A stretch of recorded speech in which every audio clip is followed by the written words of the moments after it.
वित्त मंत्री निर्मला सीतारमण ने गुरुवार को प्रेस कॉन्फ्रेंस में किसानों, प्रवासी मजदूरों, रेहड़ी पटरी वालों के लिए कई घोषणाएं की। उन्होंने कहा कि प्रवासी मजदूर, किसान और गरीब हमारी प्राथमिकता है। संकट आने पर हमने सबसे पहले गरीब के खाते में पैसे पहुंचाए।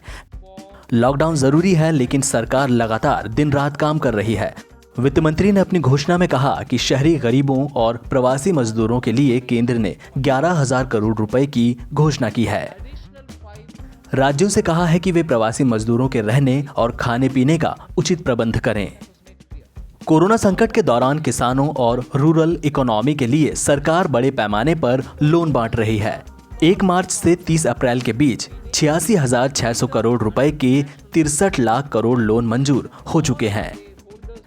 1 मार्च से 30 अप्रैल के बीच 86,600 करोड़ रुपए के 63 लाख कृषि लोन मंजूर किए गए हैं। जुलाई तक 8 करोड़ प्रवासी मजदूरों को राशन के लिए 3,500 करोड़ का प्रावधान किया गया है। जिनके पास राशन कार्ड नहीं है, उन्हें भी लाभ मिलेगा। 25 लाख नए किसान क्रेडिट कार्ड जारी किए गए हैं, जिनकी लोन लिमिट 25,000 करोड़ रुपए है। फसल लोन पर जो रीपेमेंट की तारीख 1 मार्च थी, उसे बढ़ाकर 31 मार्च 2020 कर दिया गया है। राज्यों ने किसानों को 6,700 करोड़ रुपए की मदद दी है। वित्त मंत्री ने कहा है कि देश के 3 करोड़ किसान, जिन पर करीब 4.22 लाख करोड़ रुपए का लोन है, उन्होंने लोन मोराटोरियम पीरियड का फायदा उठाया है। वित्त मंत्री ने आगे कहा कि रूरल इंफ्रास्ट्रक्चर डेवलपमेंट के लिए मार्च महीने में राज्यों को 4200 करोड़ रुपए दिए गए हैं। नाबार्ड बैंक द्वारा कोऑपरेटिव बैंक और रीजनल रूरल बैंक को मार्च में 29,500 करोड़ रुपए की रीफाइनेंसिंग की गई है। लॉकडाउन के दौरान 12 मई से 15 एयर कंडीशन स्पेशल ट्रेनें शुरू की गई हैं। ये सभी एसी स्पेशल ट्रेनें लंबी दूरी की हैं। अब इनमें सफर करने वाले यात्रियों की सुरक्षा पर सवाल उठ रहा है। कुछ हेल्थ एक्सपर्ट और राज्य सरकारों ने इस पर यह कहते हुए सवाल उठाया है कि इससे यात्रियों के कोरोना संक्रमित होने का खतरा बढ़ जाएगा। कुछ हेल्थ एक्सपर्ट, यात्री और राज्य सरकारों ने पूरी तरह एसी ट्रेन चलाए जाने को लेकर चिंता जाहिर की है। उनका कहना है कि इन एयर कंडीशनर ट्रेनों में बड़ी संख्या में लोग सफर कर रहे हैं, जिससे यात्रियों में कोरोना वायरस के संक्रमण के फैलने का खतरा बढ़ रहा है। केरल सरकार ने रेल मंत्रालय को खत लिखकर गुजारिश की है कि सिर्फ स्लीपर डिब्बों का ही इस्तेमाल किया जाए। मुख्यमंत्री पी विजयन का कहना है कि एयर कंडीशनर कोचों में कोरोना के फैलने का खतरा ज्यादा होता है। देश में इस तरह के कई उदाहरण पहले भी देखे जा चुके हैं। इसलिए हमने अनुरोध किया है कि एयर कंडीशनर कंपार्टमेंट से बचना चाहिए। विजयन ने पंजाब का हवाला दिया है। उन्होंने कहा कि पंजाब में 4,198 लोगों को एसी बसों में लाया गया, जिनमें से 1,217 लोग कोरोना से संक्रमित हो गए।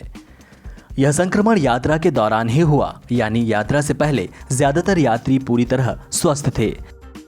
विजयन ने कहा कि यही वजह है कि एसी कोचों में सफर करने से बचा जाना चाहिए। कोरोना संकट और लॉकडाउन की वजह से बड़ी संख्या में पर्यटक और अन्य लोग अलग अलग देशों में फंसे हैं। भारतीयों को स्वदेश लाने और दूसरे देशों के नागरिकों को उनके देश तक पहुंचाने के लिए भारत ने वंदे भारत मिशन शुरू किया है। अब एयर इंडिया कुछ देशों के लिए उड़ान सेवा शुरू करने वाला है, जिसकी बुकिंग गुरुवार शाम 5 बजे से शुरू होगी। एयर इंडिया ने एक ट्वीट में बताया कि फ्रैंकफर्ट, पेरिस और सिंगापुर के लिए भी बुकिंग की जाएगी। देश ने वंदे भारत मिशन के तहत लगभग 20,000 भारतीयों को स्वदेश लाने का लक्ष्य रखा है। सूत्रों का कहना है कि सरकार वंदे भारत मिशन का दूसरा चरण भी चला सकती है। हो सकता है कि यही इस मिशन का दूसरा स्वरूप हो। सूत्रों का कहना है कि लोगों को अपने देश तक पहुंचाने के लिए 149 उड़ानें शुरू की जा सकती हैं। भगोड़े शराब कारोबारी विजय माल्या को ब्रिटेन के हाई कोर्ट से तगड़ा झटका मिला है। ब्रिटेन के हाई कोर्ट ने विजय माल्या की भारत प्रत्यर्पण के खिलाफ सुप्रीम कोर्ट में अपील करने की अनुमति देने वाली याचिका को खारिज कर दिया है। सूत्रों के मुताबिक माल्या के पास अब कोई कानूनी रास्ता नहीं बचा है और उसको 28 दिनों में भारत को सौंपा जा सकता है। बताया जा रहा है कि ब्रिटेन के होम सेक्रेटरी को माल्या के प्रत्यर्पण के कागज पर 28 दिन में हस्ताक्षर करने होंगे।